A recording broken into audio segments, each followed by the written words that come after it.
इत्थों के जेह्ड़े खास कर क्रैशर पर बड़ा जोर रखे दा पंचायतां दा माल मिला लोकें ने 5-7 इत्थै क्रैशर खुले ने पुल की बड़ी हालत है जिन्ना तनाव पुल मैं आखना जिन्ना तनाव पुल रुड़ी जाना मैं भी पुल रुड़ने थोड़े देर क्यों क्योंकि ये जिन्ना भी माल आ सब पंजाब के पिछे जा रहा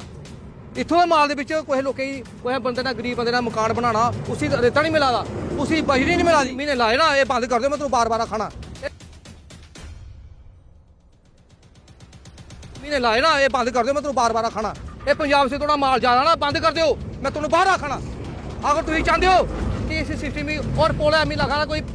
किन्ने के दिन नहा पुल बने दा तो पुल की बड़ी एक गलाते नहीं कि ब्याह बाद च होंदा तो लाड़ी महला का पहला होई रंडी हुई दी एक किस्म दा ये पुल की ओह हालत हुई दी है। जिस तरह से आप सब जानते हैं कि हमने एक राष्ट्रीय व्यापी मुहिम शुरू की है अवैध खनन को लेकर और जब से हम अवैध खनन को लेकर हमलावर हुए हैं लगातार खबरें प्रकाशित कर रहे हैं सच बोलने की जब से हम यहाँ पर कोशिश कर रहे हैं लगातार माफिया और अवैध खनन के जितने भी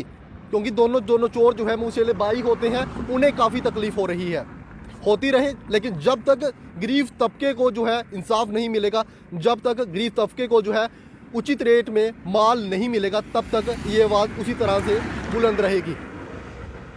हम सब भी जानते होंगे कि किस तरह से पिछले दिनों पंजाब में भी माइनिंग को लेकर काफ़ी ज़्यादा आप सरकार ने जो है वो समय रहते जो है उचित कदम उठाए जाने की उन्होंने कि मंत्री तक जो है वो भी निष्कासित कर दिया उसका विभाग उससे वापस ले लिया। हमें जम्मू कश्मीर की जो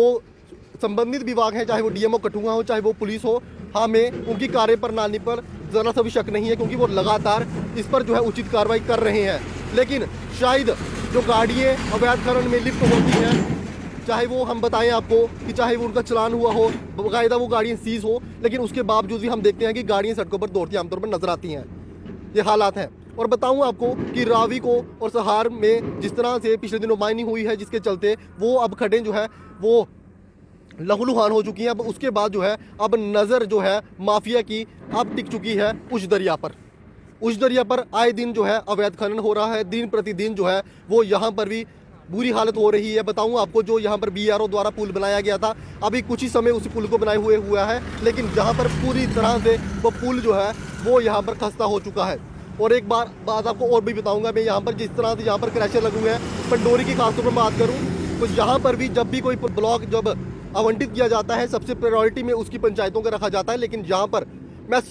खुलेआम कहता हूं कि यहाँ पर जितने भी संबंधित जो भी यहाँ पे सरपंची है जो भी पंचायत है वो पता नहीं क्यों नहीं बोल रहे हैं। उनके लोग बोल रहे हैं कि जहाँ पर दिन दहाड़े जो है लगातार यहाँ पर माइनिंग का जो मटेरियल है वो लूटा जा रहा है लेकिन उसके बावजूद भी चाहे वो पंचायतें हों चाहे उनके सरपंचीज हों चाहे उनके मेंबर्स हों वो लगातार इस पर चुप है और चुप्पी जो है कहीं ना कहीं सवालों के घेरे में डाल देती है। लेकिन जिस तरह से यहाँ पर दिन रात माइनिंग हो रही है कुछ लोग जो है वो इल्ज़ाम लगाते हैं कि कठुआ वाले कर रहे हैं कुछ जो है वो बाहरी पार्टियों का नाम लेते हैं। हालांकि हम सभी को जो है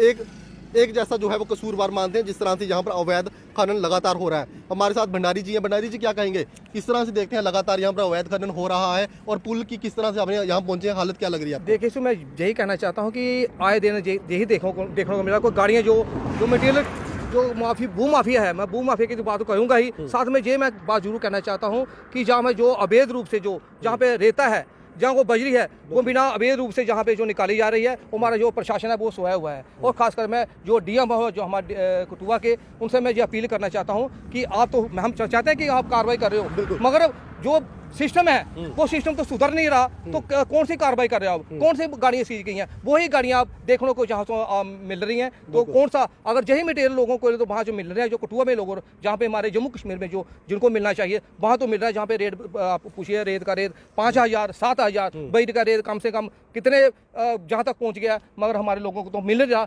जो जितना भी मटेरियल जो पंजाब में जा रहा है तो हमारे लोगों को क्या मिल रहा है। तो मैं यही चाहता हूँ जहाँ के लोग जो जहाँ के लोग बशिंदे हैं उनको तो कमीशन मिल नहीं रहा कुछ नहीं ऐसा नहीं मिल रहा। और जो साथ हमारा गांव पड़ता है पंडोरी गांव पड़ता है जहाँ पे तो हम ये कहना चाहते हैं कि अगर ऐसा रहा सिस्टम तो ये पंडोरी गांव कुछ समय तक ही है जहाँ पे तो पानी तो अपना जो बह है वो तो चाहे साल में आएगा जो 5 साल में आएगा वो तो बहा के इनको ले ही जाएगा। तो मैं ये कहना चाहता हूँ कि इस सिस्टम को जहाँ पे रोका जाए ताकि जो भूमाफिया है उनके मुंह पे तमाशा लगाया जाए मैं यही कहना चाहता हूँ। तो बिल्कुल हमारे साथ सोशल वर्कर थे भंडारी जी और हमेशा से वो आवाज़ बुलंद करते हैं और सबसे अच्छा तरीका जो है भंडारी जी का हमें यही लगता है कि वो निष्पक्ष होकर जहाँ भी हम उनको बुलाते हैं वहाँ पर पहुँचते हैं। ऐसा नहीं है जिनकी यहाँ पर जवाबदेही बनती थी, चाहे वो नुमाइंदे थे पंचायतों के जिन्होंने लोगों ने वोट दिए थे। एक बार फिर मैं लोगों को भी कहूँगा कि अगली बार जब भी आप वोट दें तो सोच समझ कर दें। इन लोगों को हम बुलाते हैं, इनसे बातचीत करने की कोशिश करते हैं कि आपकी परेशानी क्या है। यहाँ पर आपके लोग जो है लगातार सताए हुए हैं माइनिंग के मारे, लेकिन ये लोग जो है